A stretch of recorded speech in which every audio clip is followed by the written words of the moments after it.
Salut tout le monde, j'espère que vous allez bien. On se retrouve pour faire une analyse d'un combattant français, d'un jeune combattant français qui s'appelle Aboubakar Younousof.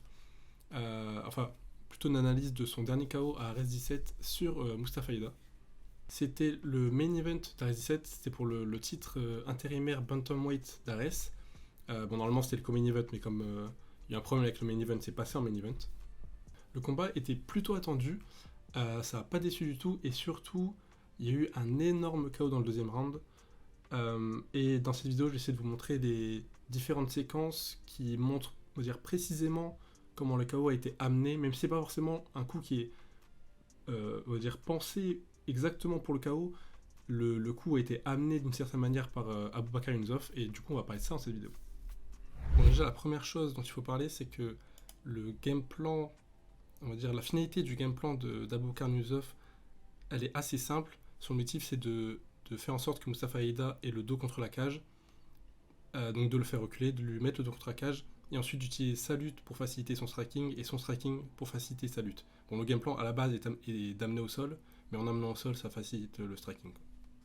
Et du coup, pour faire reculer Aida, Younousof utilise tous ces petits changements de niveau que vous voyez constamment là dans son jeu. À chaque fois qu'il s'abaisse, là il vient de le faire, vous voyez, il est bien sur ses appuis, la jambe est arquée, on va dire.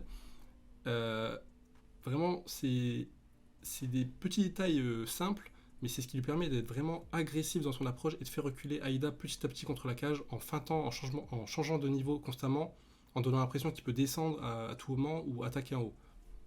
Donc si vous voyez là, il continue de le faire, tout en avançant petit à petit, il continue de le faire, il baisse, il change encore de niveau et il fait ça continuellement tant qu'il est debout face à Mustafa Ida pour le faire reculer. Même s'il n'envoie pas de frappe, il arrive à le faire reculer avec ça en fait.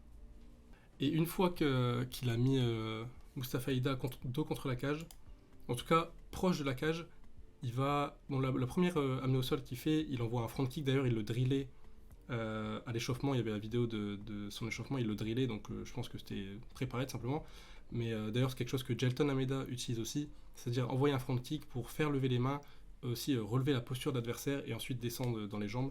Là Mustafa Ida, Aboubakar Younousof, il envoie le front kick et il envoie je crois son bras arrière avant de descendre. Il y a le front kick ici, bras arrière et il descend. La chose importante à relever, c'est que il fait reculer Mustafa Ida. Mustafa Ida n'a pas le dos collé à la cage. Il est proche de la cage, mais il n'a pas le dos collé à la cage. Et Aboubakar Younousof, il envoie quelque chose pour l'obliger à avoir le dos contre la cage. Et une fois qu'il a le dos collé à la cage, cette fois-là, il va descendre la jambe.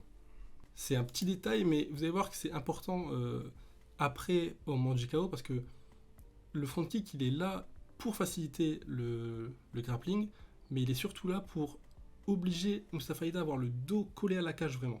Et donc dans cette première séquence-là, Aboubakar Younousof, il utilise son striking pour faciliter sa lutte. Enfin son grappling en général. Bon, il se passe beaucoup de choses dans la suite du round 1. Il y a une coupure, il y a des coudes, il y a beaucoup de clinch, il y a du sol aussi tout simplement. Il se passe beaucoup de choses, mais l'autre séquence qui est vraiment, on va dire, explicite dans la manière dont Aboubakar Younousof amène son KO, elle arrive plutôt au début du round 2. Vous voyez encore les changements de niveau d'Aboubakar Younousof. Encore une fois ici, changement de niveau. Ça, il le fait vraiment. Bon, il le fait dans tous ses combats de base, enfin, en tout cas dans tous les combats que j'ai vus, il le fait. Et c'est quelque chose que des bons grappleurs utilisent beaucoup parce que du coup, ça facilite beaucoup leur striking en fait. Là, il va se repasser la même chose que dans le round 1 avec le front kick. Aboubakar Younousof, il va striker en premier, donc là, il envoie quelque chose. Et maintenant que Mustafa Ida a le dos collé à la cage, donc vraiment au moment où son dos est en contact avec la cage, là il descend dans les jambes. Encore une fois, c'est important de noter que c'est vraiment au moment où Mustafa Ida a vraiment le dos qui touche la cage que Younousof descend dans les jambes. Et donc dans la séquence du KO, il se passe exactement la même chose. Premier élément, Mustafa Ida, il a le dos collé à la cage.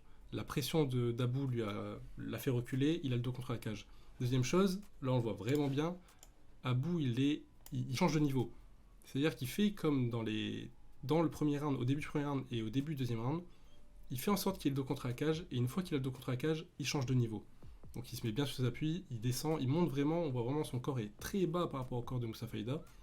Et donc à chaque fois qu'il y a eu ces deux éléments-là dans la tête de Mustafa Ida, il y a un takedown qui est arrivé.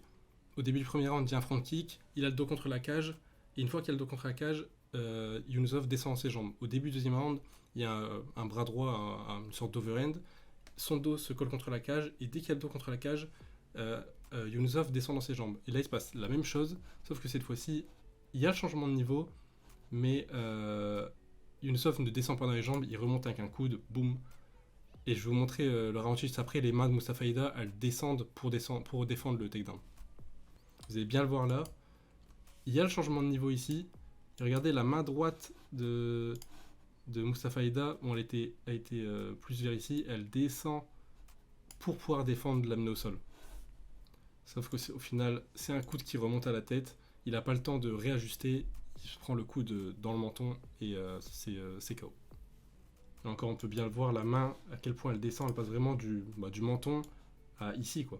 Vraiment au niveau du torse, du ventre, pour pouvoir défendre la lutte d'Abou. En tout cas, le KO est vraiment impressionnant et c'est un peu symptomatique du jeu d'Abou Yunusov. Il sait varier les niveaux et il sait faire en sorte que son striking aide sa lutte, comme au début du premier round et au début du deuxième, mais aussi que sa lutte aide son striking, comme on peut voir là, il change de niveau, il fait un changement de niveau et il remonte avec le coude. Et donc sa lutte a aidé son grappling plutôt en général, a aidé son striking. C'est parfaitement exécuté et dans le bon timing en fait. La suite logique pour Abou, c'est d'affronter Demarte Peña, qui est le champion undisputed des bantamweight d'Ares. Et le match-up s'annonce vraiment intéressant. J'ai hâte de voir ce que ça va donner avec l'expérience qu'a Demarte Peña et aussi la puissance physique qu'il a. Ça va vraiment être très très intéressant. Je suis pressé de voir si Abou va réussir à imposer son jeu et s'il n'arrive pas, s'il va réussir à s'adapter aussi au jeu de Peña. Ça s'annonce très très intéressant pour le MMA français. Et à noter aussi que j'ai pas précisé, mais Abou Yunusov n'a que 4 combats pro du coup.